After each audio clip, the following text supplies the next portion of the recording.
On June 7th, an article appeared in the New York Post stating NATO preparing for potential ground war with Russia, including plans for U.S. troop involvement. The article states that NATO is mapping out land corridors to enable U.S. troops and other allied forces to reach the front lines quicker in the event of a broader European ground war with Russia. The move follows warnings from NATO leaders earlier this year urging Western governments to prepare themselves for a full-blown war with Russia sometime in the next 20 years. The newly established troop expressways would see American soldiers landing at one of 5 designated ports. Putin warned that Russia could provide long-range weapons for its allies to use against Western targets and hinted that Moscow would use nuclear weapons if its authority came under threat. Ever since Russia invaded Ukraine back in February of 2022, leaders within the NATO alliance, along with the mainstream news outlets, have claimed it a necessity to provide military assistance to Ukraine to ensure global security and democracy. Back in December, Nancy Pelosi made a short speech in the House of Representatives reaffirming the necessity of continued financial aid and military assistance to Ukraine and that their fight was for their democracy and for ours as well. To the Speaker Emerita of the United States House of Representatives, Speaker Nancy Pelosi of California. So you take 17 minutes. Thank you very much. I thank the gentlewoman for yielding and for her tremendous leadership over a long period of time with as a great intellectual resource to helping Ukraine. Thank you very much for your leadership, Marcy Kaptur. Nearly 1 year ago, many of you will recall, in this chamber, we had a joint session of Congress. We were honored by the presence of President Zelensky, who came directly from the battlefield, brought us a flag signed by the soldiers, and delivered a magnificent speech. President Zelensky made clear the necessity of American support by saying, "Your money is not charity, it is investment in the global security and in democracy." And the fight of the Ukrainian people for democracy is just remarkable to behold. But their fight is for their democracy and ours as well. As she continued her speech, she revealed a very astonishing fact. Listen carefully, for she tells exactly how the money given to Ukraine is actually being spent. More than 60%, close to 2/3 of the money that we have invested in military assistance for the Ukrainians has been spent in the United States, creating jobs here as we support the Ukrainians. On June the 9th, Republican Senator Lindsey Graham appeared as a guest on Face the Nation. In his remarks, he justified additional aid and the necessity for military escalation in Ukraine's war with Russia. Intentionally or unintentionally, he lays out the actual reasons for U.S. support of Ukraine. We're going to help Ukraine or we're not. It's now time to give them the F-16s, let them fly the planes, long-range artillery to hit targets inside of Russia. They're sitting on $10 to $12 trillion of critical minerals in Ukraine. They could be the richest country in all of Europe.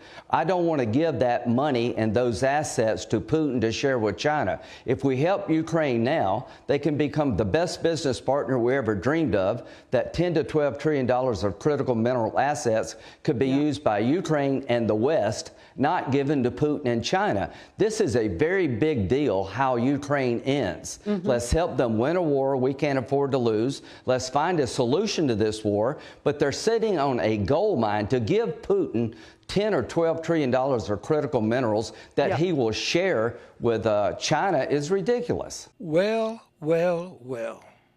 There you have it. It's about the money.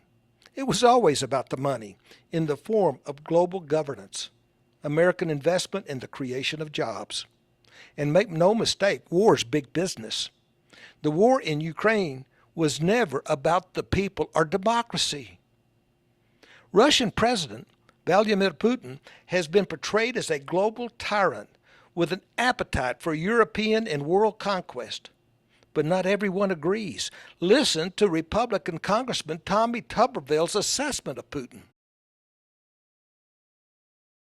He doesn't want Ukraine. He doesn't want Europe. Hell, he's got enough land of his own.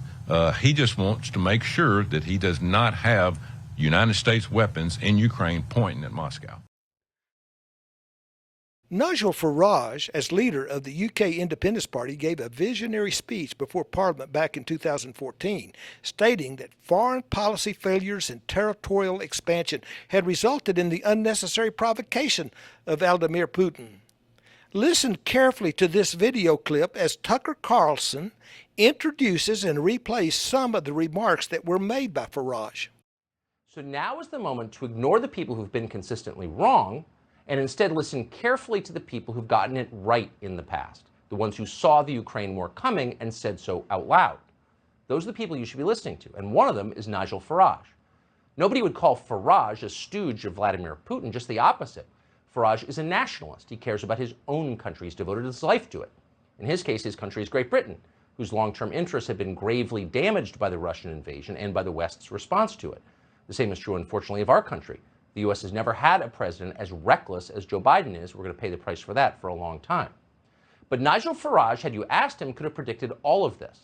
In fact, he did predict it back in 2014 as the leader of the UK Independence Party.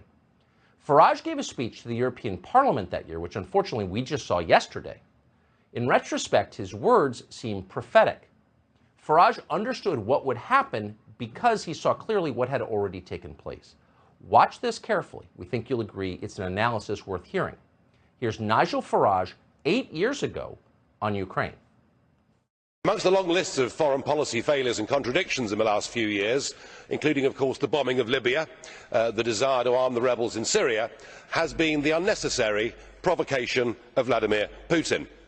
This EU empire, ever seeking to expand, stated its territorial claim on the Ukraine some years ago. Just to make that worse, of course, some NATO members said they too would like the Ukraine to join NATO.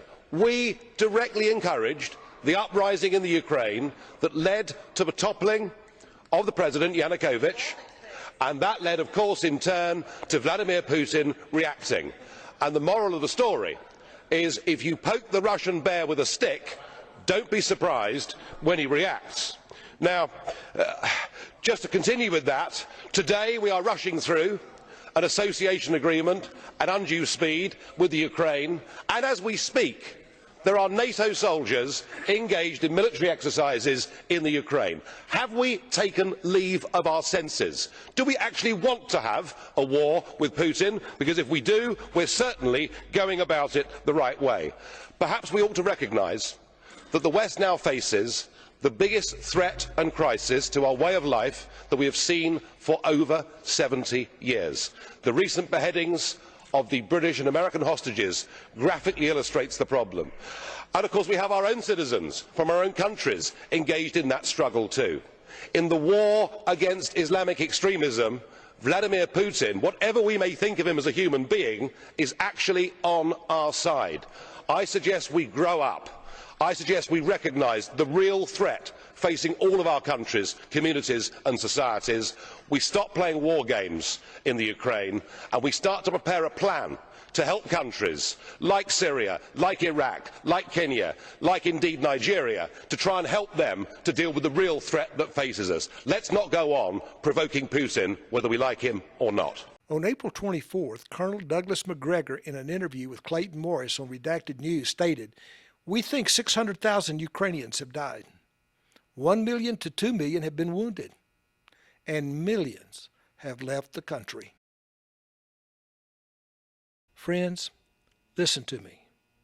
Americans need to wake up and understand that their tax dollars and investment in the corporations that supply military aid to Ukraine are advancing an economic agenda at the expense of human life. Folks, All of this reminds me of the time when the people of Israel wanted a king to govern their country. In 1 Samuel chapter 8, God tells Samuel, he says, go ahead and do what they're asking. They're not rejecting you. They've rejected me as their king. From the day I brought them out of Egypt until this very day, they've been behaving like this, leaving me for other gods. And now they're doing it to you. So let them have their own way, but warn them of what they're in for. Tell them the way kings operate, just what they're likely to get from a king. So Samuel told them, delivered God's warning to the people who were asking him to give them a king. He said, this is the way the kind of king you're talking about operates. He'll take your sons and make soldiers of them. Chariotery, cavalry, infantry, regimented in battalions and squadrons. He'll put some to forced labor on his farms, plowing and harvesting, and others to making either weapons of war or chariots in which he will ride in luxury. He'll put your daughters to work as beauticians and waitresses and cooks. He'll conscript your best fields, your vineyards and orchards, and he'll hand them over to his special friends. He'll tax your harvest and vintage to support his extensive bureaucracy. Your prized workers and your best animals he'll take for his own use. He'll lay a tax on your flocks, and you'll end up no better than slaves. The day will come when you will cry in desperation because of this king that you so much want for yourselves. But don't expect God to answer. Friends, Vladimir Putin has made it quite clear. He stated, we won't start the war. We have a nuclear doctrine that's quite clear. But if you hit us with nuclear weapons, or if you use conventional weapons that threaten our nuclear deterrence, we will respond. We understand, he said, that we will go to heaven as martyrs, but you will go to hell as the people who started a nuclear war.